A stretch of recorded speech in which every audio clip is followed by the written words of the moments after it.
আম্মা জান আয়েশা রাদিয়াল্লাহু তাআলা আনহার সাথে বিষ্ণু ইসা ইসলামের ঝগড়া হতো মাঝে মাঝে। একবার ঝগড়া হলো, বিষ্ণু ইসা ইসলামের রাগ, আম্মা জান আয়েশাও রাগ। তো বিষ্ণু বললেন, আয়েশা ঝগড়া করে আর কতক্ষণ থাকবো, আসো মিটমাট করি। আয়েশা রাদিয়াল্লাহু বললেন, ঠিক আছে মিটমাট করব। তো বিষ্ণু ইসা ইসলাম বললেন, মিটমাটের জন্য কারে ডাকবো? ওমরে ডাকি। কয় না, ওমরে না, ওমর অনেক রাগে, আমার ডর লাগে।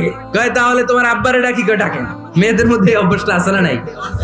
ডেকে নিয়ে আসা হলো। আবু বকর রাদিয়াল্লাহু তাআলা আনহু দাঁড়ালেন, আম্মা জান আয়েশা দাঁড়ালেন, বিশ্বনবীও দাঁড়ালেন। বিশ্বনবী বললেন, আয়েশা তোমার আব্বা আসছে, এবার ঘটনা খুলে বলার পালা। তুমি বলবা নাকি আমি বলবো? আম্মা জান আয়েশা বললেন, আপনি বলেন, তবে ওয়ালা তাকুল ইল্লা হাক্কান, যেটা ঘটছে ওইটাই বললেন, মিথ্যা কথা কইেন না। আবু বকর রাদিয়াল্লাহু তাআলা আনহু রেগে মেগে আগুন। কি এই কথা তুমি কেমন করে বলো? বিশ্বনবী কি মিথ্যা কথা কখনো বলবে? রেগে মেগে দিলেন মেয়ের গালে এক চড়।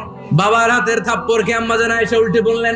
সাইয়েদনা আবু বকর রাগে গড়গড় করছেন, আবার মারার জন্য তেড়ে গেলেন। এবার বাঁচার জন্য আম্মা জান আয়েশা বিশ্বনবীর পিছনে যে আশ্রয় নিলেন, বিশ্বনবী বাঁচানোর জন্য দুই হাত মেলে দাঁড়িয়ে গেলেন। পড়েন সুবহানাল্লাহ। বিশ্বনবী যখন দুই হাত মেলে দাঁড়িয়ে গেলেন, সাইয়েদনা আবু বকর রাদিয়াল্লাহু আনহু থেমে গেলেন। সাইয়েদনা আবু বকর রাদিয়াল্লাহু তাআলা আনহু ঘর থেকে বের হয়ে বারান্দায় দাঁড়ালেন। পড়েন সুবহানাল্লাহ।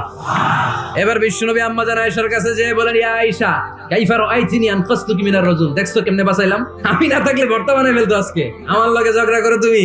লজ্জায় পড়ে আম্মা জান আয়েশা খিলখিল করে হেসে দিলেন, বিশ্বনবীও হেসে দিলেন। দুইজনের হাসির মধুর আওয়াজ শুনে সাইয়েদনা আবু বকর বাইরে থেকে অবাক, কিরে এতক্ষণ না ঝড় তুফান, এখন দেখি হাসি।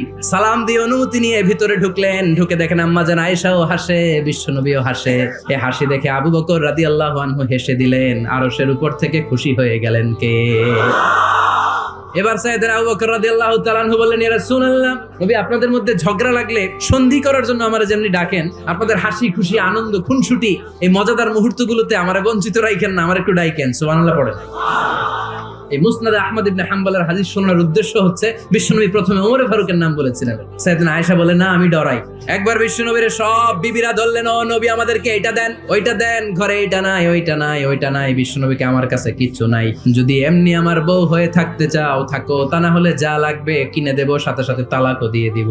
কিছু দিতে পারবো না, আমার নাই তো, সামর্থ্য নাই। কিন্তু বিবিরাও ছাড়া না, এটা দেন ওইটা দেন। বিশ্বনবী রহমতের নবী, বিবিদেরকে বুঝাতেও পারেন না। বিবিরা আবদার করতেছে, নবী এটা লাগবে ওইটা লাগবে। ইন দ্য মিন টাইম বিশ্বনবী একজনের সালাম শুনতে পেলেন। কে যেন দরজায় দাঁড়িয়ে বলতেছে, আসসালামু আলাইকুম। বিশ্বনবী দরজার দিকে তাকালেন, তাকিয়ে বললেন, ওয়া আলাইকুমুস সালাম। আর বুঝতে পারলেন এটা আমার ওমরের সালাম। সালাম দেওয়ার পরে বিবিদের দিকে তাকায় দেখে একজন বিবিও নাই, সব অন্দরমহলের ভিতরে দৌড়।